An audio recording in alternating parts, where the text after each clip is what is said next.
Students, welcome back to this new session. In this session, we'll start with the derivation for one-dimensional wave equation, and further we'll see for the various possible solutions of this equation by variable separable method. To derive this, we consider certain points. So I'll just sum up them, all of them together here. Just see that. Okay. Consider here, to derive this, we will consider a string, flexible string. First point, consider a flexible string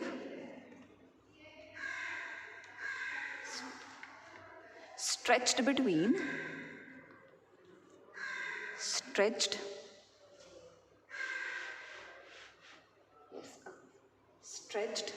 between two fixed points, okay, two fixed points at a distance L apart. Okay. Second point, let rho be the density, that is mass per unit length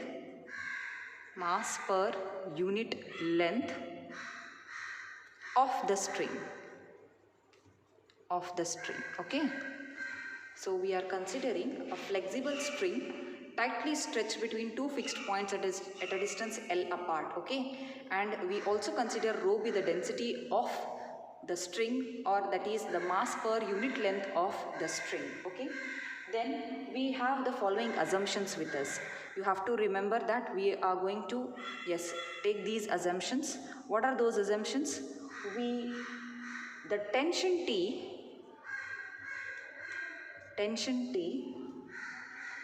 of the string is same throughout.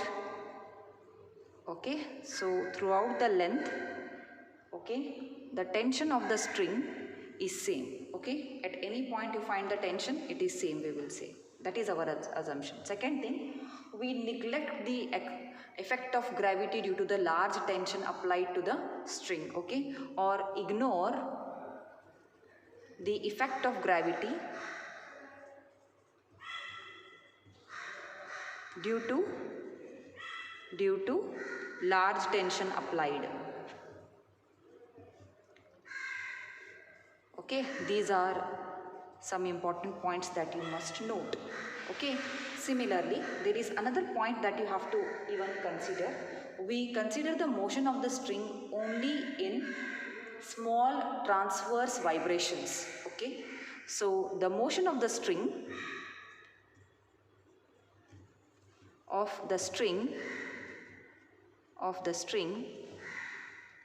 is in small transverse vibrations.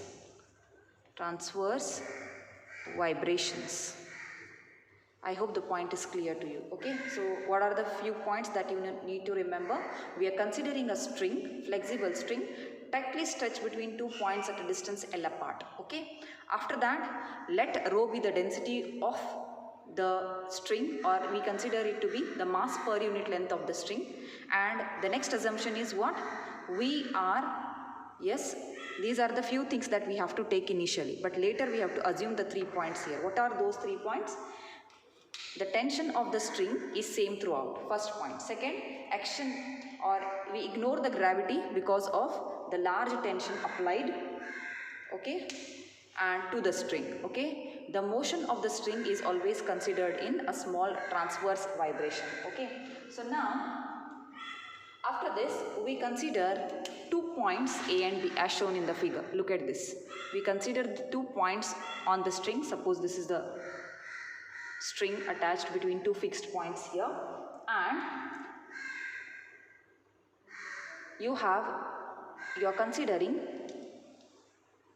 Next, what we do is we consider a small element AB of length delta x. You see the point A and point B on the string. Okay, so it is at a distance, a point A is at a distance x from the origin, point B is at a distance of x plus delta x from the origin. So therefore the length AB will become delta x. Okay, so we are considering a small length of delta x of the string. Okay, so let, fifth point, let us consider an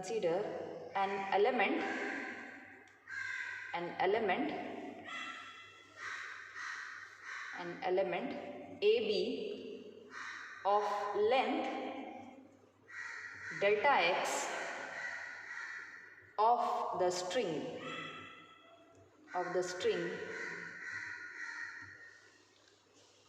okay, and let the tensions T1 and T2 be at the points A and B respectively. So yes, I hope it is seen in the figure also. We are considering the tension T1 and T2 at the points A and B of the string. Okay, now since there is no horizontal motion, okay, there is no horizontal motion, the horizontal components of T1 and T2 cancel each other. Okay, so since right here, since there is no horizontal motion,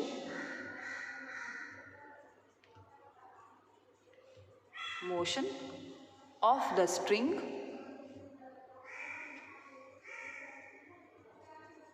the horizontal components of T1 and T2, horizontal components of T1 and T2 cancel each other. Okay, so we can write what is the horizontal component of T1. You see, it's alpha is the angle made by T1 with the horizontal and beta is the angle made by T2 with the horizontal. So therefore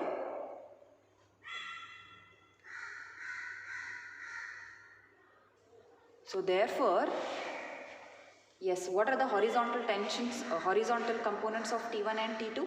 It will be T1 cos alpha, that will be equal to T2 cos beta, and that is equal to T, I will say, that is the constant tension throughout the string.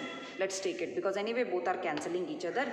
Let us equate both of them together and let it be to the equal to the common tension which is throughout the string T, which we had considered before. Okay, so this I will call it as equation 1 for me.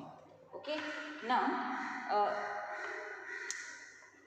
whatever motion is happening in the string is only transverse motions, transverse vibrations. Okay, so the transverse vibration, for that transverse vibration we need to consider the vertical components of T1 and T2. Can you tell me what are the vertical components of T1 and T2? The vertical components of T1 and T2 are minus T1 sine alpha. Why I am writing minus sign here? Because T1 is directed to downwards. T1 is directed towards downwards, so it will be minus T1 sine alpha and T2 sine beta.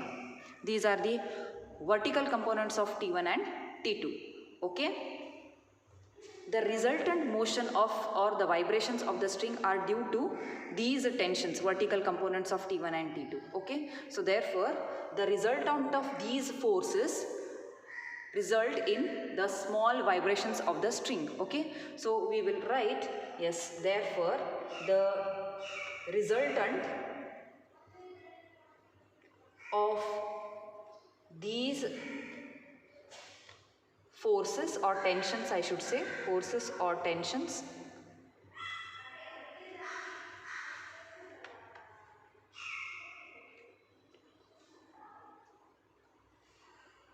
acting acting vertically upwards,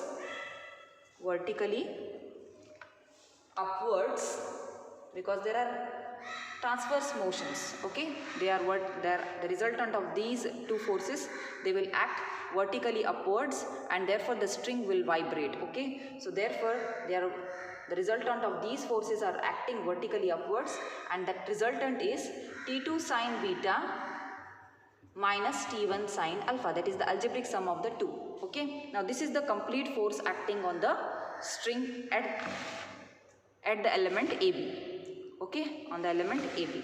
So therefore by Newton's second law,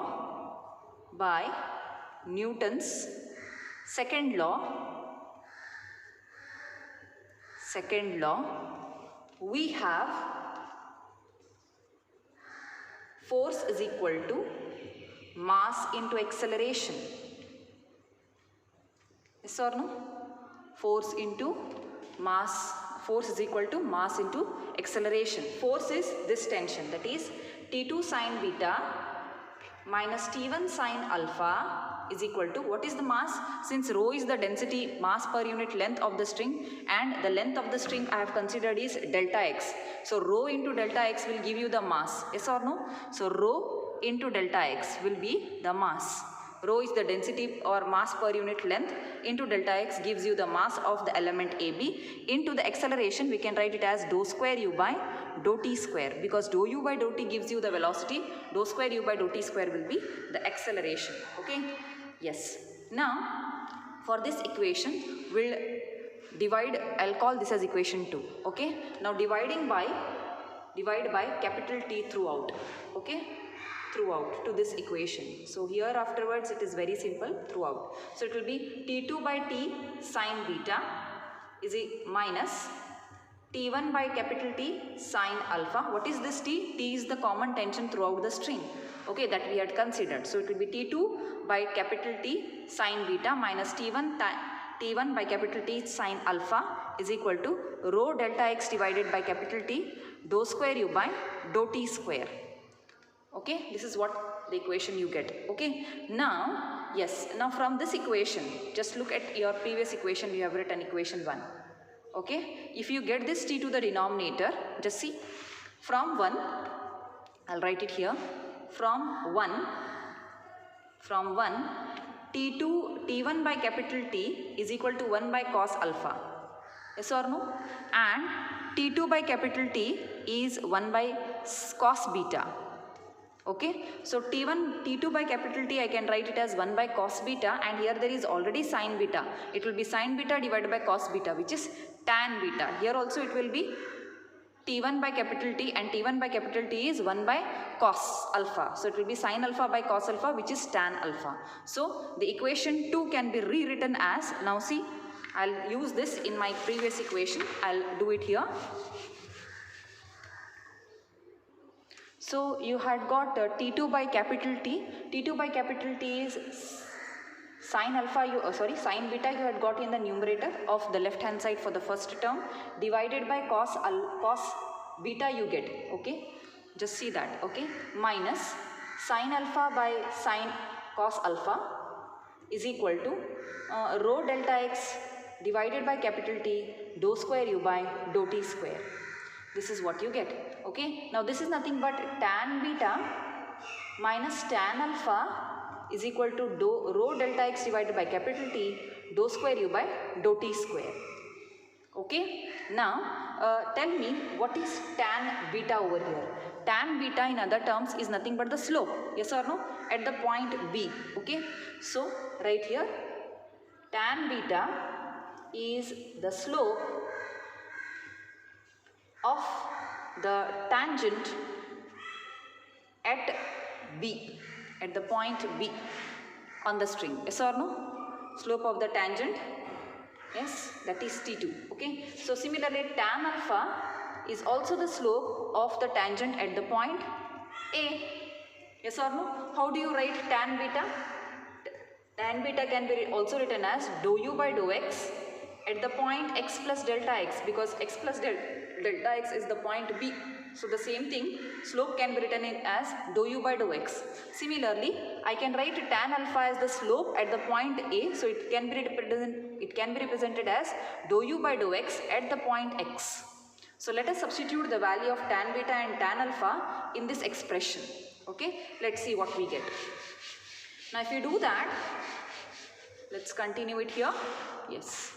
So if you do that, you will have dou u by dou x at the point x plus delta x minus dou u by dou x at the point x is equal to rho delta x divided by capital T dou square u by dou t square.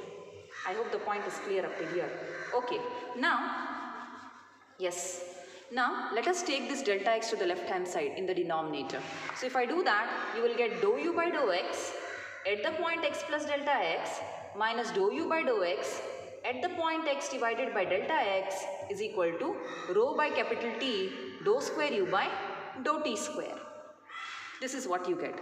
Okay, now,